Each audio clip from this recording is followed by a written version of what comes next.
What will you discover at Luray Caverns?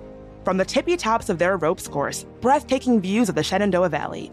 From deep down in the caverns, wonder and awe from all the formations built over billions of years.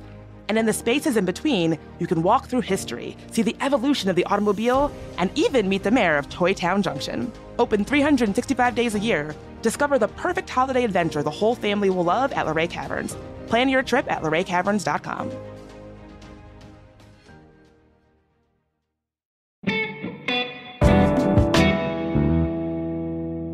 Today on CityCast DC, have you ever had that moment of anxiety where you see someone and you get the sinking feeling that you know them and you've met, but you can't place their face? That's the everyday reality for former Washington Post journalist Sadie Dingfelder. She's the author of the book Do I Know You? A Face-Blind Reporter's Journey into the Science of Sight, Memory, and Imagination. Sadie was diagnosed with face blindness at age 35. And she joins our host Bridget Todd to shed some visibility into what it's like to not be able to recognize a face in a connections-driven city like Washington, D.C.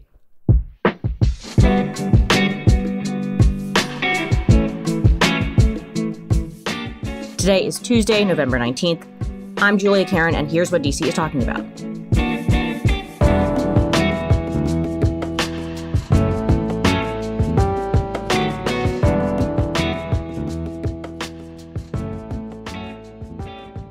So Sadie, the first time I met you, I did not know that you were face blind. And when I saw your book tour and everything, I said, oh my gosh, like I had no idea. So I want to start there.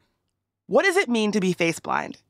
Yeah, it's funny. I had no idea I was face blind either for most of my life because I didn't understand how good neurotypical people are at recognizing faces.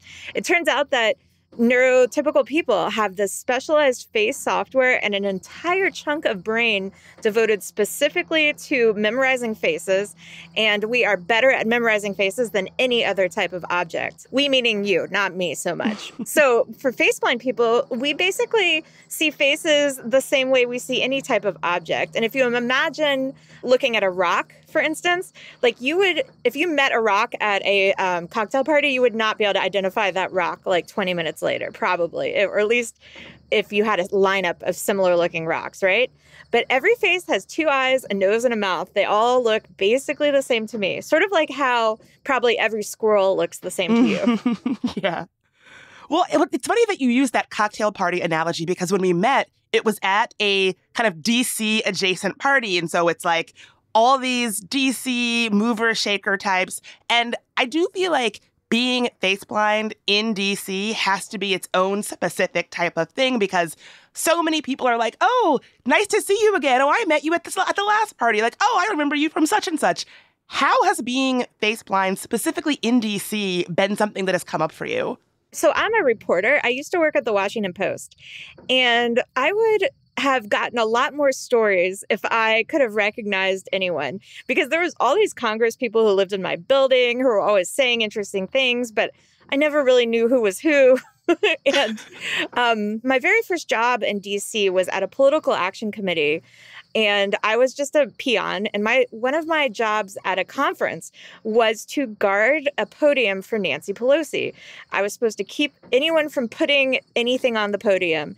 And so I thought I knew what Nancy Pelosi looked like.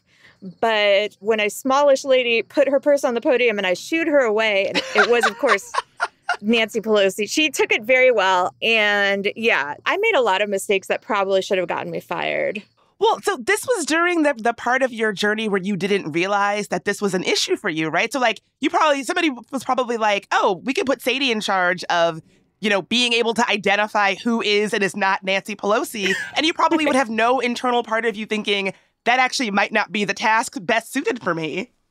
Yeah, I knew I was below average at faces, but I didn't realize that I was truly abysmal, like in the bottom 2%, until I mistook a random stranger for my husband in a grocery store. And that's when I thought, finally, you know what? Other people do not make this kind of mistake. So are there other big names that you've interacted with where your face blindness became an issue for you in DC and in your work? Yes. Oh, my gosh. So I interviewed the head of the Kennedy Center for the Washington Post, and The next day, after I'd spent like an hour talking to her, I was at a Kennedy Center event. And actually, she had spoken on the stage at this very event. And I was in line for a cocktail at intermission. And I turned around and I said to the woman behind me, "Are you enjoying the show?" And all of her friends started laughing, all the people around her. And that's when I realized it was the new Kennedy Center president who had just been on stage speaking, who I did not recognize. When these things happen, are you like, "Oh, I'm so sorry, I'm face blind. I respect your work. I know who you are, but recognizing you in this line is a challenge." Like, how do you handle it when it comes up?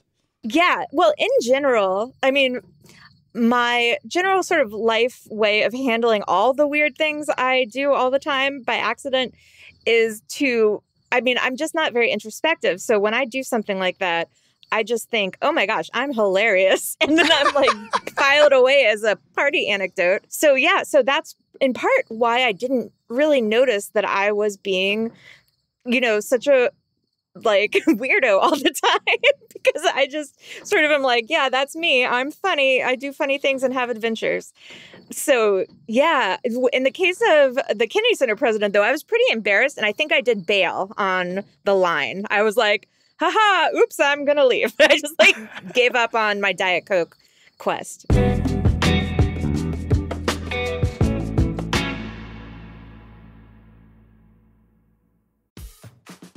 Have you ever tried a squid ink margarita?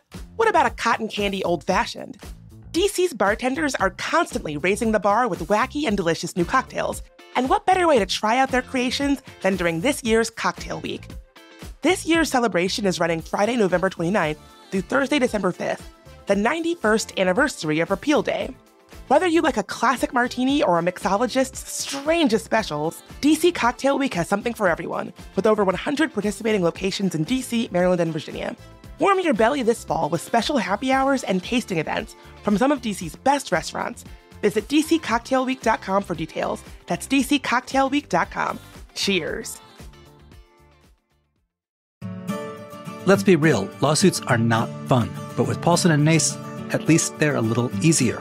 Paulson & Nace is a DC law firm in every sense of the word. It was founded here in 1979. Partner Chris Nace is a local who cares deeply about the DC community, even serving on the board of the local branch of the Living Classrooms Foundation in his free time. Nace and his associates Samantha Peters and Maya Perry handle medical malpractice, wrongful death, and other complex injury cases. And they don't just settle every case. They'll go to court. They'll fight for you. Paulson & Nace has even been recognized as one of U.S. News' best law firms. So if you have been hurt or lost a loved one because of someone else's mistake or negligence, call Paulson & Nace for a no-obligation consultation. Visit www.paulsonandnace.com. That's PAULSONANDNACE.com. Or call 202-463-1999. So how common is face blindness? It's a lot more common than people realize. It's 1 in 33 people, and almost 100% of us have no idea. I want to say 98% of people are undiagnosed, according to one study. Though saying diagnosed is a little bit of the wrong word because it's not really an official diagnosis. You aren't going to get insurance coverage for being face blind or trying to get treatment, in part because there are no treatments. I know in DC, I would say that there are a lot of ways that DC is not the most neurodivergent friendly place. Yeah, I guess DC is. Would you say that DC is a neurodivergent friendly place in your experience, or is that something you can even feel like you can speak to? I think that it really depends on what flavor of neurodivergence you have and how lucky you've been at finding the right niche for yourself. I mean, because another flavor of neurodivergence is super recognizers. And those are the people who they can see someone on the train and they will recognize that person 3 years later. And so those people, I think, have a huge advantage in DC. They are neurodivergent just like me. They're just on the opposite end of that spectrum. It's interesting that you say that it's kind of about finding your niche or finding that your group of people that you fit in with. When I met you, I remember being really struck by the fact that you definitely have found your people in this area. And so even someone who, you've described yourself as a little offbeat, like you have your people that make you feel seen and supported and happy and like full. And I don't know, is that part of navigating neurodivergence in a city like DC? Yes. Oh my gosh. Yeah. I mean, in DC, I felt like the weirdest person in the entire city for a while. But eventually I found my way to the Washington Post Express, rest in peace. And I told my husband, I was like, I felt like I found the teddy bear picnic in the forest and the woods. And it just was, everyone was very odd. I mean, I was the only faceblind person probably, but I think we had quite a lot of neurodivergence represented there. And everyone put their quirkiness to great use, writing, sassy headlines and, great stories and doing strange things. Like I came up with the idea of having a bike race across DC and all the different types of bikes you could get for a while. There was like 7 different ones. And the guy on the Capitol Bike Share won. And he beat a bunch of triathletes on like other bikes. That's amazing. I mean, that's what I mean. It's like finding all these ways that you can really make good use of the way that you show up in the world and like use that to make the kind of city and community that you want to see and want to exist in. So, I mean, it really does sound like you found all these ways to make, the way that you show up in the world work for you. And I wonder, like, are there other famous people in DC that you know to have face blindness? Yes. Okay. John Hickenlooper is a senator from Colorado. And he and I have really, really similar sort of life stories in some ways, even though he's obviously quite a bit older than me and a senator. But both of us had a lot of trouble making friends as a kid. And as a result, we were very, very introverted. But in midlife, both of us, well, actually, I figured this out in college. He figured it out a little bit later. But we both figured out that you could sort of fake being really friendly. Like you didn't have to know who someone was to connect with them. And so both of us have the same strategy of just being super friendly and warm to everyone. And that has actually really served John Hickenlooper well as a politician and as a bar owner. And it served me really well as a feature writer because, I write about regular people generally. And I show up really warm and open and ready to meet someone. Wait, I had no idea that John Hickenlooper owned a bar. Yes, he had the first microbrewery in Colorado, I think. Oh, who knew? Yeah. So what are some other hacks that you've come up with to deal with being face blind? Okay, I hate to give away my secrets, but... Next time somebody meets you, they're going to be like, oh, she's doing the excessive friendliness. I know this bit. I recognize this. Definitely. Yeah. And also, it's actually been really great for me to come out as faceblind. I wrote this whole book about it. It's called Do I Know You? A Faceblind Reporter's Journey into the Science of Sight, Memory, and Imagination. And that book really, people have been reading it. Everyone knows I'm faceblind now. No one expects me to know who they are. I also have a button I made myself that says, it's like a hello, I'm sort of like name tag button, but it says, hello, I'm faceblind. I'm just pretending to know who you are. So I'm yeah. So this is my new strategy. I'm calling myself out. But my old strategies were trying to fit in and look basically neurotypical.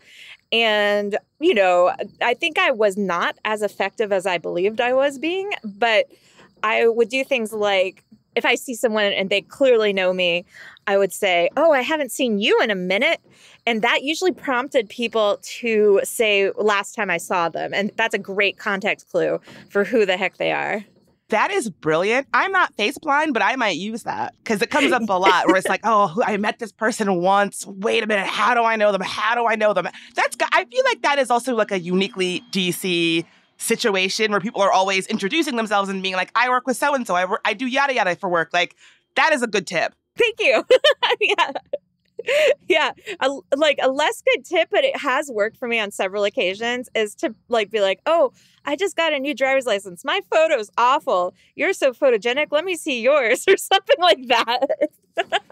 That's hilarious. So the book is excellent. What other kinds of anecdotes about face blindness in DC can people look forward to in the book? Oh, one thing that happened just right before I started investigating whether or not there was something weird with my brain. is I was writing a story about John Waters, and I actually met him in Baltimore, and we toured his exhibit at the Baltimore Museum of Art. And pretty soon we had attracted this whole crowd of people. It was great.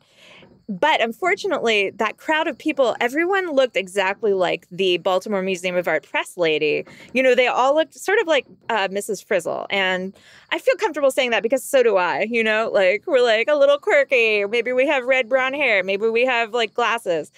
And just in the sea of Mrs. Frizzles, I could not pick out the press lady. First, I asked a random lady, just a literal random museum goer who I thought might be the press lady, if she knew where we could go and get some pictures in natural light. And she just started spitballing ideas, and then, which was very nice of her.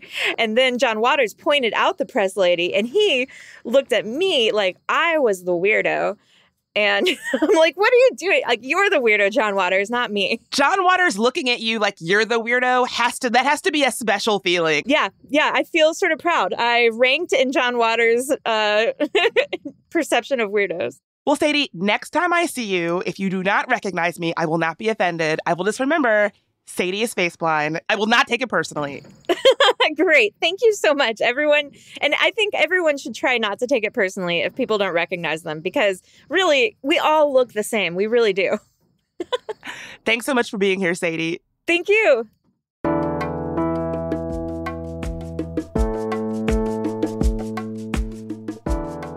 That's all for today here on CityCast DC. If you enjoyed the show, why not tell a friend, rate the show, leave us a review, and subscribe to our morning newsletter, Hey DC. It's really great. Also, maybe become a member. We'll be back tomorrow morning with even more news from around the city. Bye.